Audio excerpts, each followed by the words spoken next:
Most people have a picture of Monaco in their heads.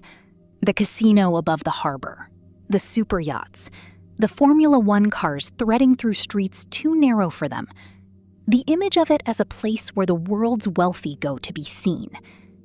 What that picture doesn't include is the question nobody thinks to ask. Why here? Why does the world's money keep flowing into this specific stretch of Mediterranean coastline?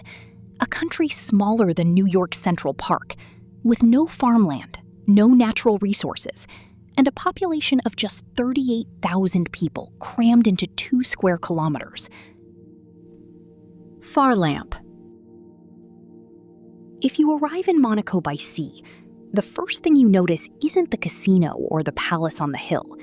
It's the scale of the yachts in the harbor. Not a few large boats, dozens of them, some the size of small ships, moored so close together that open water between them is hard to find.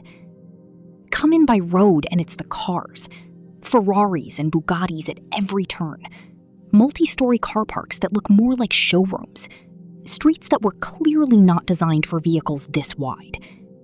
And then the numbers start to land. 1 in every 3 residents of Monaco is a millionaire. 1 in every 56 is a billionaire. The highest concentration of ultra-high net worth individuals per capita of any place on Earth. The country has no poverty rate and no unemployment to speak of. The average resident is 54 years old, which is less a demographic fact than a reflection of who tends to move here. The question is still why, and the answer starts somewhere very different from where Monaco is today. In 1848, the towns of Menton and Roquebrune, which together made up about 80% of Monaco's territory, broke away from the principality. By 1861, France had formally absorbed them. Monaco was left with barely a square mile of land, almost no income, and no clear way to survive. The principality was, by any reasonable measure, finished. What changed everything was a decision made not from confidence, but from desperation.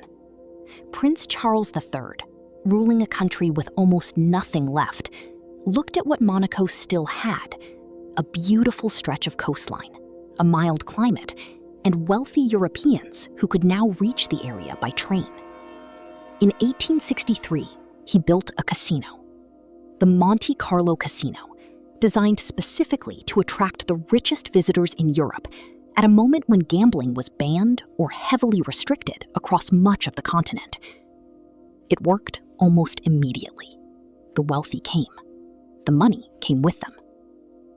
And then in 1869, with casino revenues flowing steadily, Charles III made the decision that would define Monaco for the next 150 years.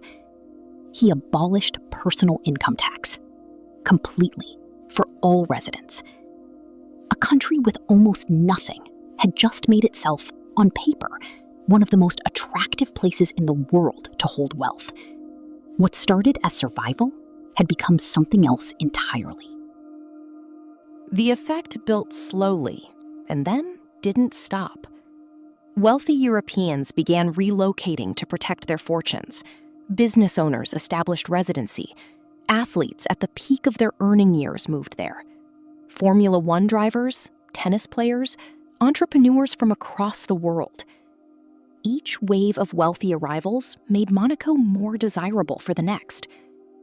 Over 150 years, a feedback loop formed that nobody has found a way to break. And the life that took shape inside that loop is genuinely unlike anywhere else.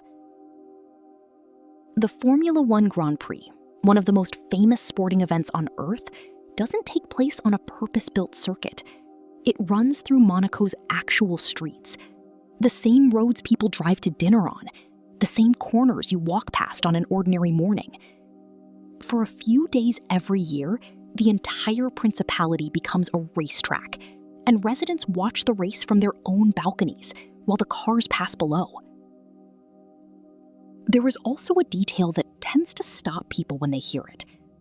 The Monegasques, the native citizens, whose families have lived there across generations, were for many years prohibited from gambling in their own casino.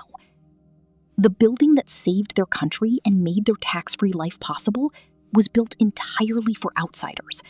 They funded it. They just couldn't play in it. Living in Monaco is not simply a matter of having money.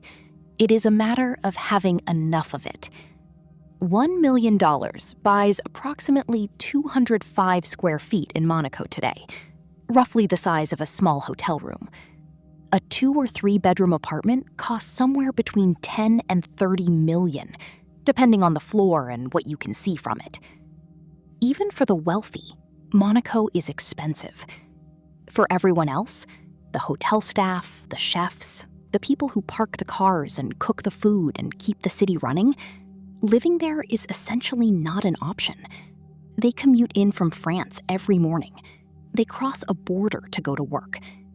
The country that has no poverty achieves that number in part because ordinary people simply cannot afford to remain within its borders once the day ends.